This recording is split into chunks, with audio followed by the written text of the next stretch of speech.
você vai ver que as reuniões que aconteciam nas Escrituras, elas eram mais parecidas com isso que está acontecendo aqui.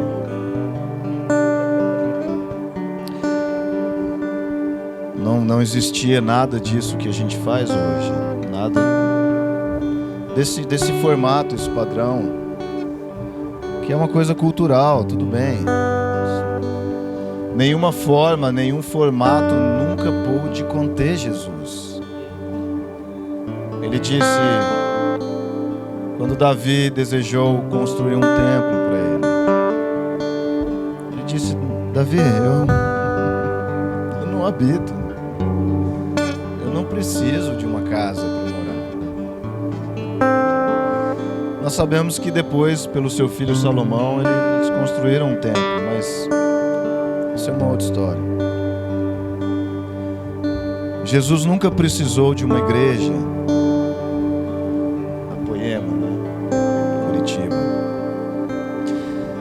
Definitivamente ele não precisa de mais uma igreja, uma boa igreja.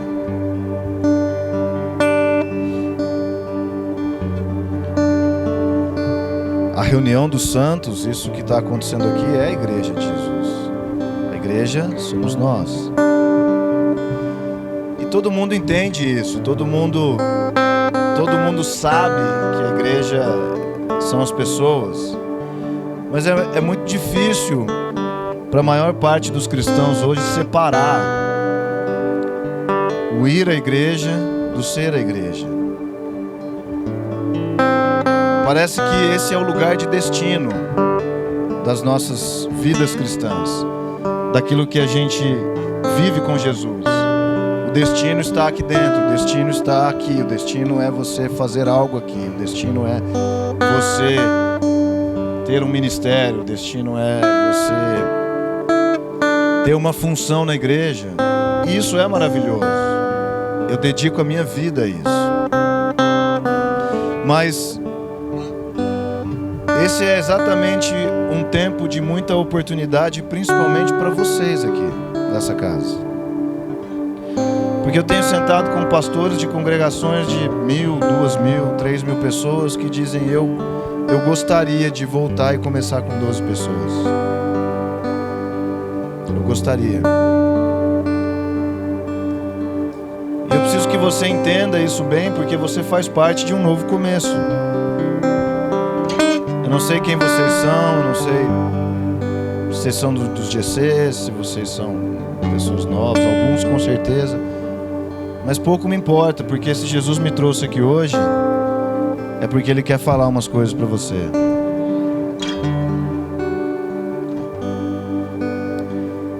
Então tudo que nós não precisamos é de mais uma boa igreja.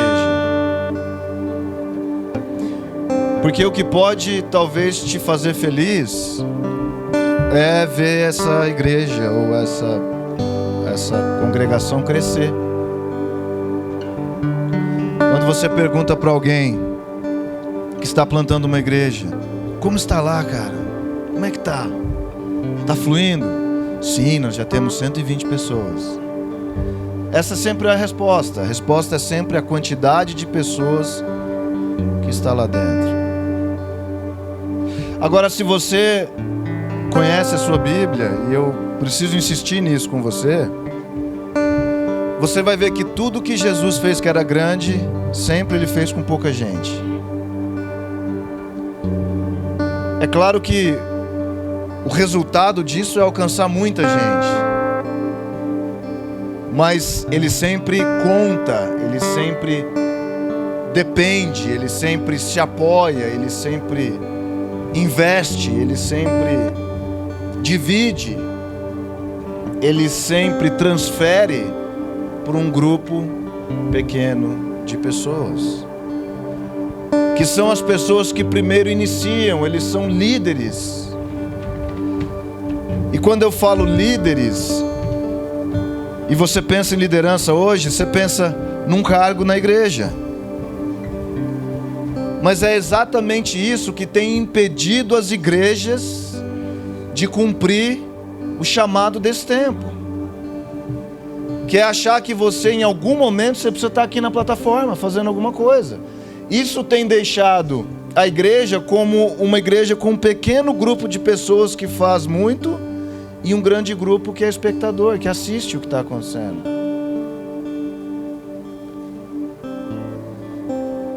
E o chamado de Deus, desde o início, mais fácil de entender para o povo de Israel, foi o chamado de um reino todo, sacerdotal, um reino de líderes. Líderes, em primeiro lugar, eles encontram Jesus pela graça. Jesus os encontra, na verdade. Jesus os acha em algum lugar. Mas depois eles têm a habilidade que foi desenvolvida pela graça de Deus de alcançar Jesus, de se liderar num relacionamento pessoal com Jesus. Eles têm a iniciativa de ter um relacionamento pessoal. Eles iniciam algo. Eles começam um relacionamento. Eles têm sede pelas Escrituras. Esses líderes, que é cada um de nós, eles lideram a sua própria vida até o trono de Deus. Eles investem tempo com Jesus. Então o primeiro nível da sua liderança é a sua liderança com você mesmo. Se você não é capaz de se liderar até o Senhor, à medida que Ele te salvou já, amém? Vocês estão salvos? Vocês já conhecem Jesus de alguma maneira? Talvez aqui alguém que não está salvo, não tem nenhum problema. Você vai ser salvo hoje, cara. Amém. Mas esses líderes, eles têm a iniciativa, diga comigo, iniciativa, não de vir ao culto, porque isso uma pessoa, ela vem, ela pode ser convidada, ou aquilo faz ela se sentir bem.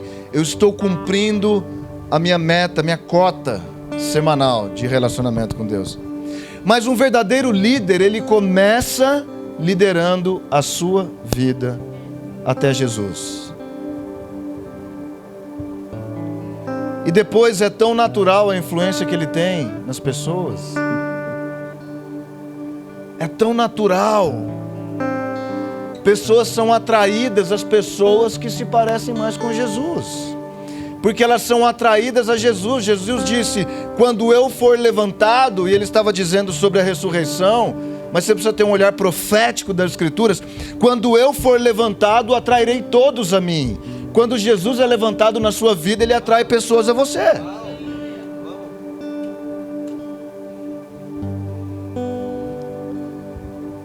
Então o primeiro nível de liderança na sua vida, para você ser uma igreja a que Jesus está esperando, e esse tempo de pandemia tem produzido uma grande reforma. Você concorda? Não precisa de um profeta para ver isso, né?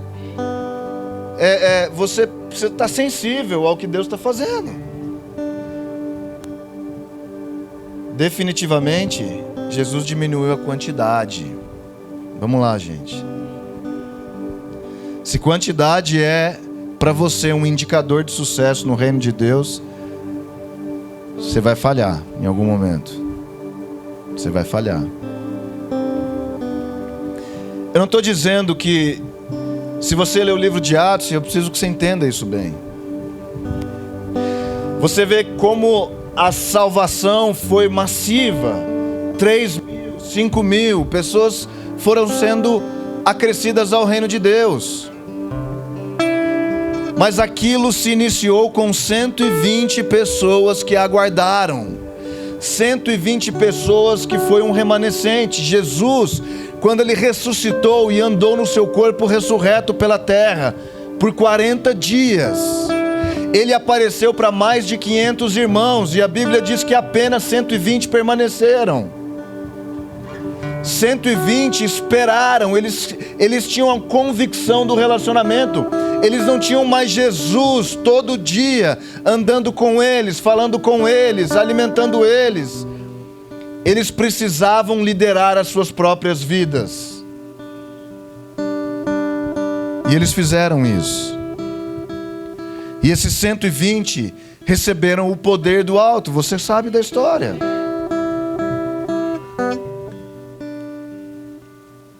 Mas o que acontece é que nós não temos um problema hoje numérico, quantitativo na igreja de Jesus.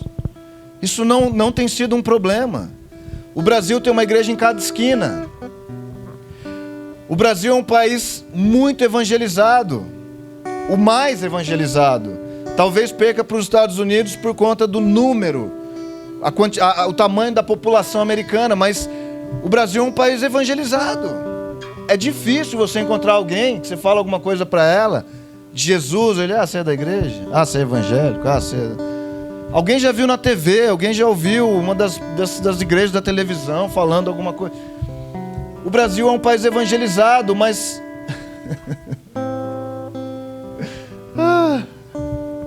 O desafio que eu e você temos nesse tempo não é um desafio qualitativo, ou melhor, quantitativo. É um desafio da qualidade da fé, de como está a sua fé, de como nós estamos crescendo.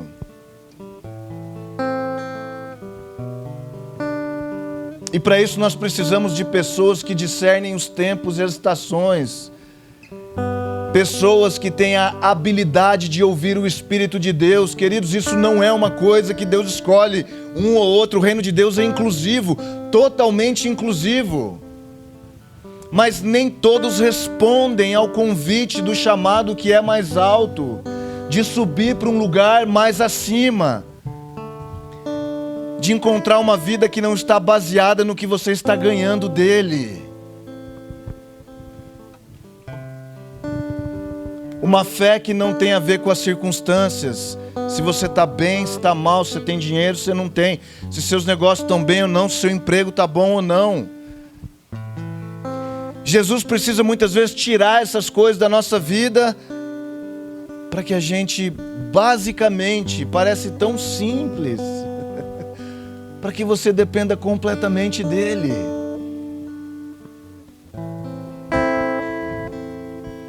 E nas nossas reuniões, você teve uma expectativa, provavelmente, à medida que nós estávamos aqui, uma expectativa de, você vem, canta 3 músicas, com o André talvez 5, né? 6, 10, e é maravilhoso, eu gosto, eu amo. E aí alguém faz a palavra da oferta, dos dízimos, da hora de você compartilhar o que você tem, te ensina pela 1000ª, 50ª, 100ª vez que você precisa compartilhar dos seus bens. Isso chama sacrifícios de hospitalidade. Você precisa conhecer isso mais, que é dividir o que você tem, é parte da vida cristã. Mas depois você ouve uma mensagem, que vai atender a sua necessidade. Então alguém vem aqui e fala assim: Deus vai atender sua causa, o que você está precisando. Olha, você que está com um problema financeiro, você que está precisando de um emprego, você que teve um divórcio na sua vida, você que tem uma doença. E eu estou falando de coisas reais. Todos nós temos necessidades. Todos nós temos necessidades. Eu tenho necessidades na minha vida, apesar de eu estar muito bem suprido. Porque as coisas que eu não tenho hoje, que talvez eu gostaria de ter, elas estão aos pés de Jesus. O dia que Ele quiser me dar, Ele já sabe o que está no meu coração. Mas jamais isso se torna parte da minha lista de relacionamento com Jesus. Porque o meu desejo é adorá-lo. Há uma oração muito mais poderosa do que de ser um pedinte. Você já viu um mendigo na rua? Como ele está sempre pedindo e sempre está faltando. O que eu quero dizer para você é que tem muitos cristãos que eles pedem, mas eles não adoram. E adoração é o caminho da provisão. Seja lá o que você precisa, uma cura, um rompimento financeiro, restauração da sua família, um filho que está te dando problema, um pai que está doente, um problema na sua alma, pensamentos malignos têm te afligido. Meus amigos, a presença de Deus cura.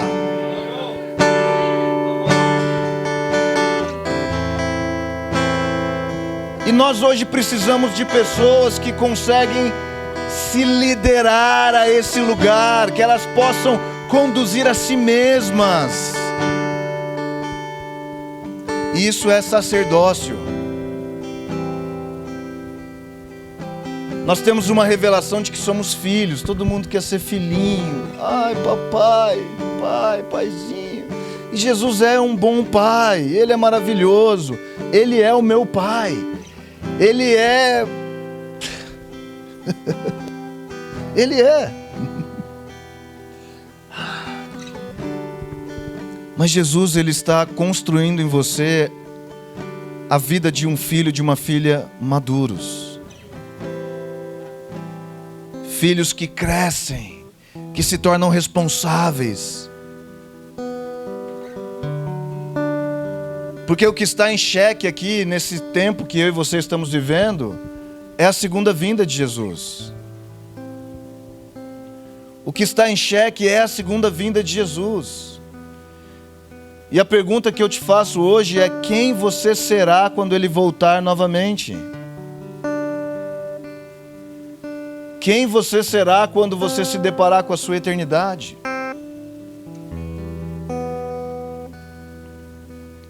O que conta é a qualidade da sua fé naquele dia.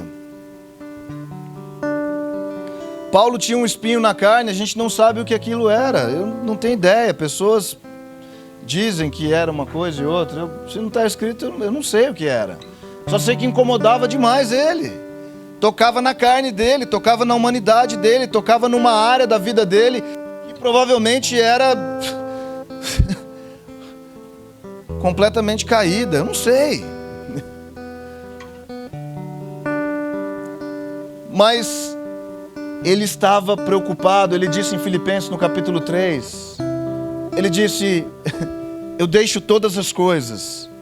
Eu deixo todas as coisas. Eu deixo o fato de eu ser um judeu dos judeus, circuncidado ao 8º dia, de eu ser zeloso pela lei, de eu ser um homem que eu já era muito preparado. Eu desconsidero essas coisas, eu considero elas como perda. E ele ainda diz como esterco, como lixo, como algo desprezível. Ele diz: porque eu quero conhecer Jesus. Agora, como é que um cara que subiu ao 3º céu,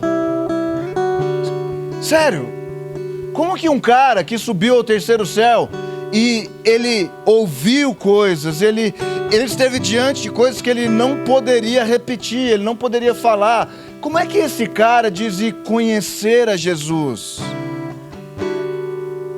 Será que conhecer a Jesus é vir à igreja, é ser evangélico, é ter se livrado de alguns grandes pecados? Meus amigos, pode ser um pedacinho de quem Jesus é, mas há muito mais de um Deus que é eterno para eu e você conhecermos do que ter uma boa vida. Uma boa vida. Uma vida de boa moral, de boa conduta. Isso é maravilhoso, mas a nossa geração, ela não está preocupada com boa conduta, boa moral. Ela quer encontrar alguém que queima por algo que tem significância, que faz sentido. Ela não quer só umas regras, umas coisas, 4, 5 boas coisas, uma lista boa para fazer. Ela quer ver paixão. Ela quer ver zelo por uma coisa santa, sagrada. Uma coisa que se manifesta a partir de um corpo humano. De um ser humano comum, simples. Ela quer ver o Espírito de Deus sobre a sua vida, meu amigo. E vocês estão tendo a oportunidade de recomeçar. Recomeçar com esse pequeno grupo de pessoas. Mas jamais você vai conseguir atingir isso se você veio aqui hoje para procurar respostas para as necessidades que você tem diante de Jesus. Eu te amo o suficiente para te falar a verdade.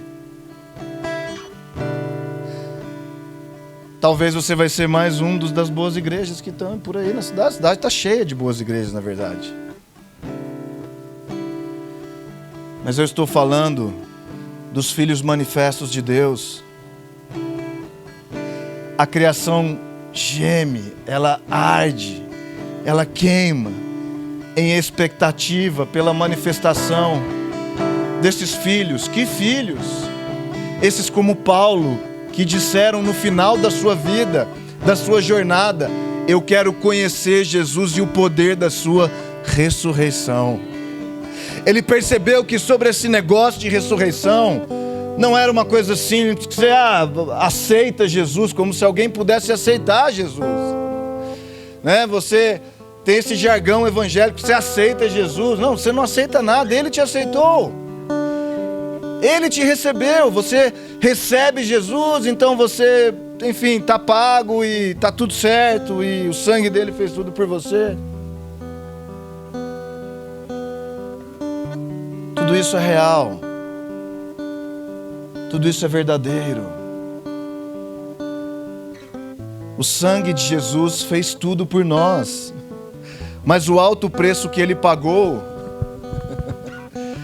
não foi para que você ficasse num banco domingo após domingo, tendo uma vida legal, normal, boa.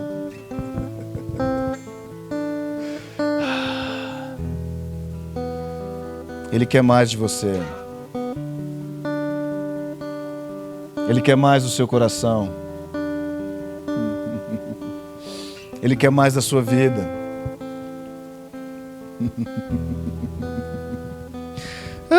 Eu estou tão feliz hoje. Você tem a sua Bíblia aí? Tem? Vamos ler um pouco aqui a Bíblia, senão você vai ficar muito bravo comigo.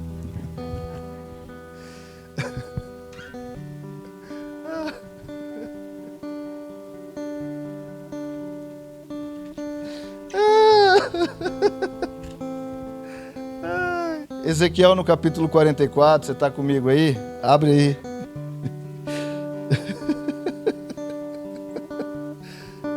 Jesus.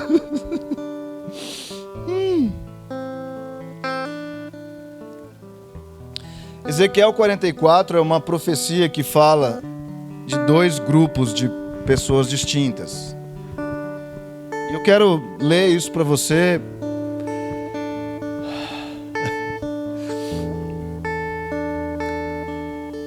A partir do verso 10, diz assim: mas os levitas que se afastaram de mim, desviando-se para seguir os seus ídolos, quando Israel andava errado, levarão sobre si a sua punição. Verso 11, entretanto, serão ministros no meu santuário, tendo ao seu cargo a guarda das portas do templo e ministrando no templo. Imolarão o holocausto e o sacrifício para o povo e estarão diante dele para servi-lo. Verso 13, e não se chegarão a mim para me servir no sacerdócio. Essa é o que diz aqui na minha versão. E não se chegarão a mim, não poderão se aproximar de mim.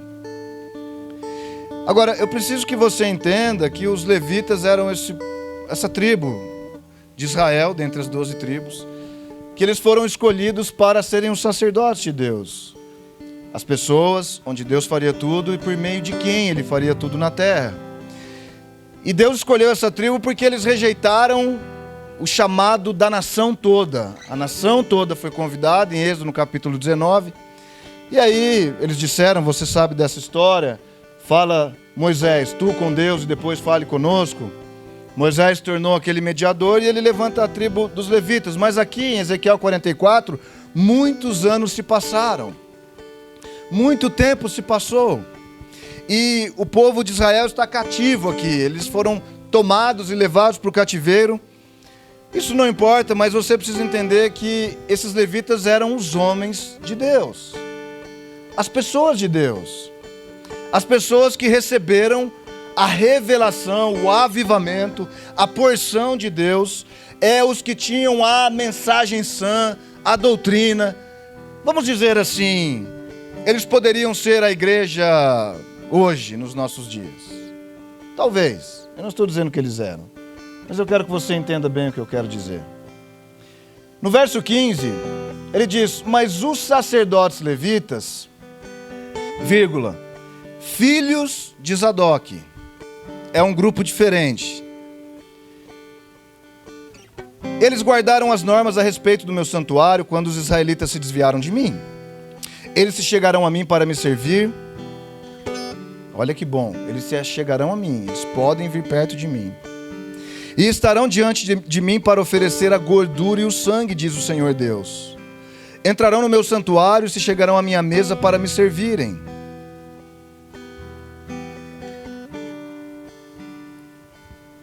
Até aqui. Esses sacerdotes levitas estavam divididos em dois grupos. Eu estou falando de líderes, pessoas que estavam dedicados à obra do Senhor, à vida de relacionamento com Deus. Mas por alguma razão, essa turma dos levitas, eles se desviaram de Deus. Eles deixaram as leis, como o Senhor está falando, eles desobedeceram.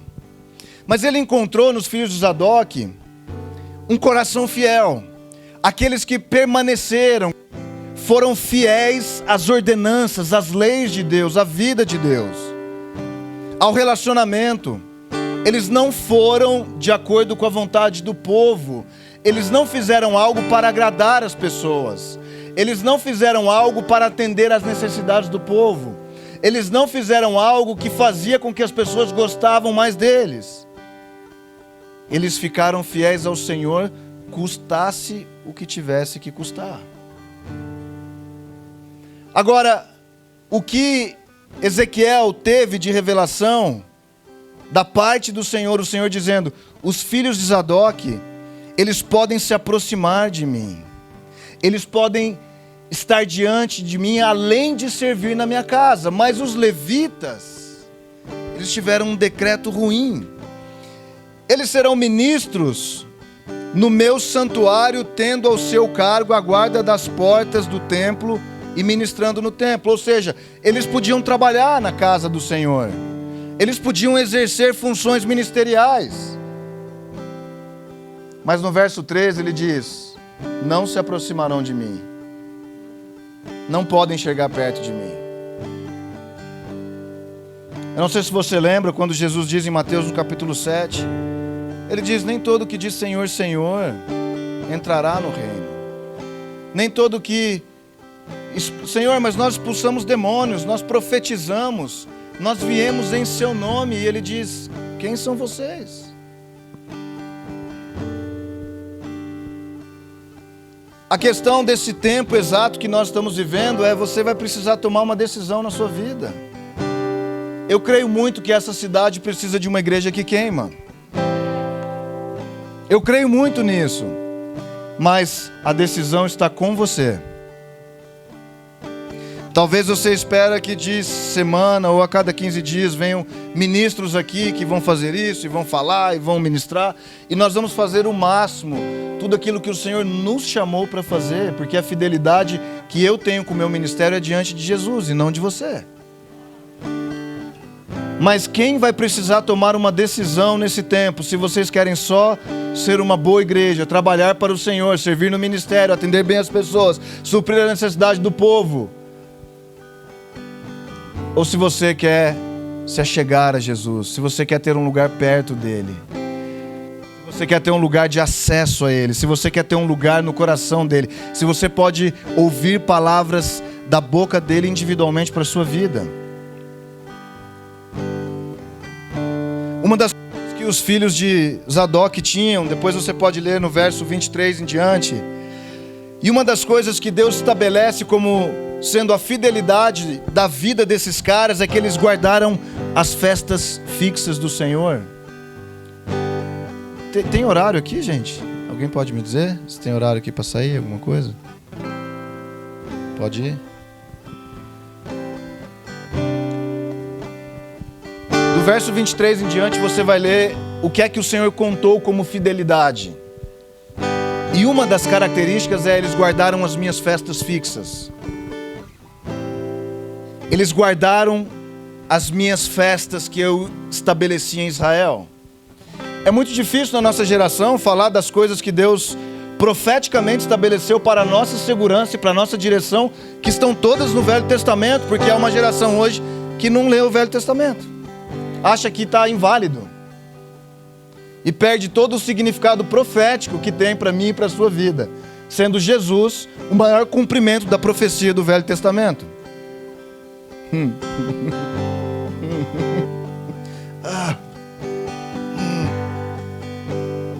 As festas de Israel eram a Páscoa, você sabe disso. Pentecostes e Tabernáculos. Levítico no capítulo 23 você lê mais sobre essas festas. Páscoa, você sabe disso. Jesus é o nosso Cordeiro Pascoal ou Pascal?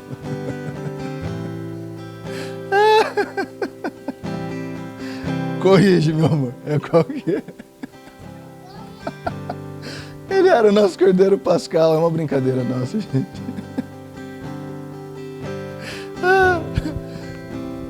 Jesus, pelo sangue dele, e você precisa entender que Jesus cumpriu a Páscoa.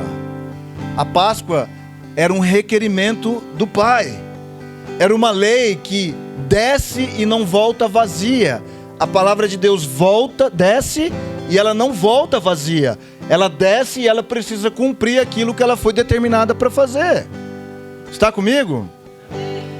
Quando Deus disse haja, cumpriu o que ela precisava fazer. A palavra sempre se cumpre. Páscoa foi cumprida em Jesus. Jesus, ele foi imolado na Páscoa. Então, todo o pecado que precisava ser livrado do mundo e que era um requerimento da lei, você precisa entender que o reino de Deus... Tem advogado aqui? Alguém de leis, alguma coisa? Não? O reino de Deus é um reino judicial. Muito poucos entendem isso hoje. Deus, ele não retira as leis dele, ele não remove, ele cumpre o que ele mesmo decretou. Alguém precisa encarnar o verbo e cumprir. É por isso que o verbo se fez carne e habitou entre nós. Agora a carne pecaminosa que somos nós, precisamos encarnar o verbo para que haja restauração completa da humanidade. Alguém precisa cumprir. A pergunta é: quem será? Você é um? Será que você pode ser um dos cumpridores da profecia? Depois, 50 dias depois da morte de Jesus, nós temos Pentecostes cumprido. Os discípulos e outras pessoas reunidas no cenáculo recebem o Espírito de Deus, o Espírito cai sobre eles e eles cumprem Pentecostes. Meus amigos, se Deus confundiu as línguas na Torre de Babel, você precisa... Vamos lá, gente. Estou queimando. Se Jesus confundiu as línguas na Torre de Babel porque o povo queria dominar o mundo, construir uma torre para si, construir um nome para si, e ele espalhou as línguas, ele recupera essas línguas em Atos no capítulo 2. Ele requer de novo a terra de volta para ele quando ele derrama o Espírito Santo e os homens começam a falar todos em outras línguas, em todas as línguas que haviam. Ele restaura de volta para ele a terra, ele recupera para ele aquilo que um dia foi perdido.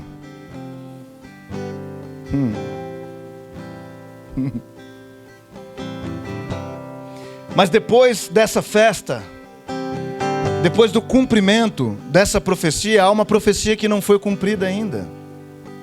E ela é Tabernáculos, a última festa. Agora, Tabernáculos estava dividido em 3 outros pedaços de festas. Tabernáculos era a última, mas a primeira era o soar das trombetas. o anúncio da vinda do Senhor. O anúncio. Essa festa era estabelecida pelo anúncio, é o que nós estamos fazendo dia após dia, anunciando a palavra de Deus, anunciando e chamando, o Senhor voltará, Maranata, o nosso Deus virá, vem Jesus, olha, vigie, se prepare, Ele voltará. E depois dessa trombeta que soava para todo Israel, era o dia da expiação, o dia onde o pecado era tirado. Eu não quero entrar em todos esses detalhes com você, mas uma coisa que Deus conseguiu ver e guardar na vida desses sacerdotes de Zadok foi que eles continuaram prosseguindo. Eles começaram em Páscoa. Eles começaram aqui, eles foram salvos.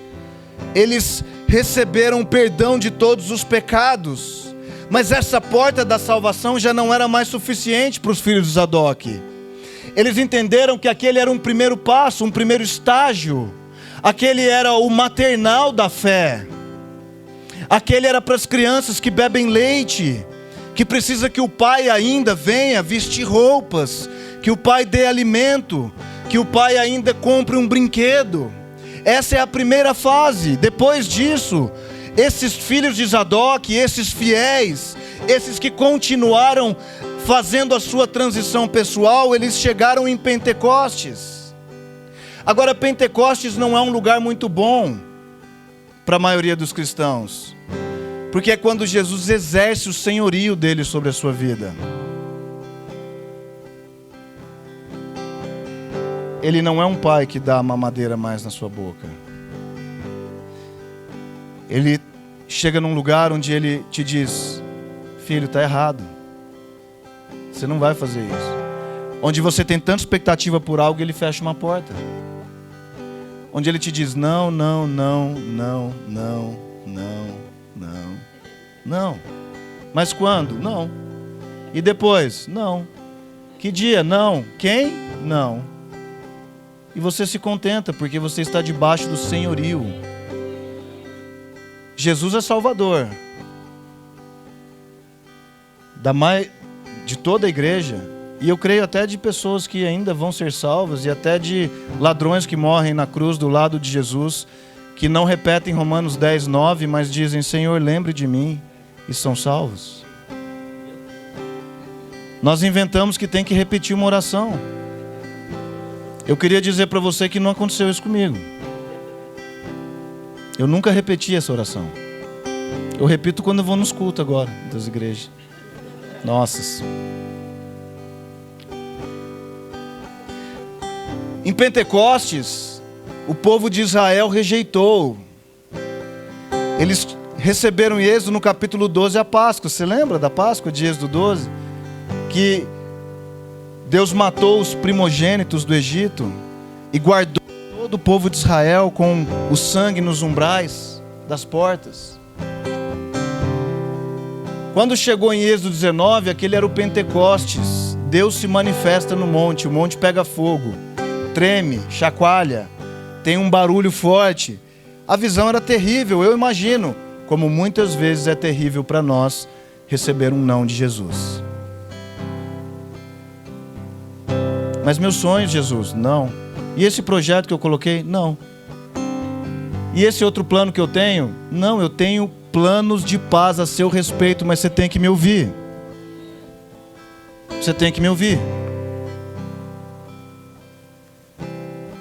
Pentecostes foi rejeitado por Israel e tem sido rejeitado por muitos dos irmãos. Porque é quando Deus escreve as leis dele nos nossos corações. As leis agora não estão mais em tábuas de pedra, elas estão em tábuas de carne. E que o Senhor está fazendo exatamente nesse momento, à medida que eu olho para você, Ele está escrevendo coisas no seu coração. Eu consigo ver o Senhor escrevendo exatamente com o dedo dele dentro do seu coração coisas que Ele quer que você faça, que você tinha dúvida, que você não sabia, que você estava esperando saber, que você... Esse é um tempo profético para nós. Se não for hoje, será quando? E a última festa, depois dessa, chama-se Tabernáculos. É quando Ele vai habitar completamente conosco. Será que Jesus voltará uma segunda vez? E quando Ele voltar, como a maioria das pessoas pensam, que Ele voltará para toda a igreja, que a igreja toda vai reinar com Cristo. E você daria a chave do seu carro novo para o seu filho de 5 anos de idade dirigir? Sério? Você deixaria o seu filho de 2 anos tomar uma decisão financeira a respeito da sua vida? Queridos, nosso Pai é assim também. Ele precisa contar com você. Ele quer contar, Ele quer que você coopere com aquilo que está dentro do coração dele. Que não tem a ver com o que você está precisando hoje, mas tem a ver com o que a terra está precisando hoje.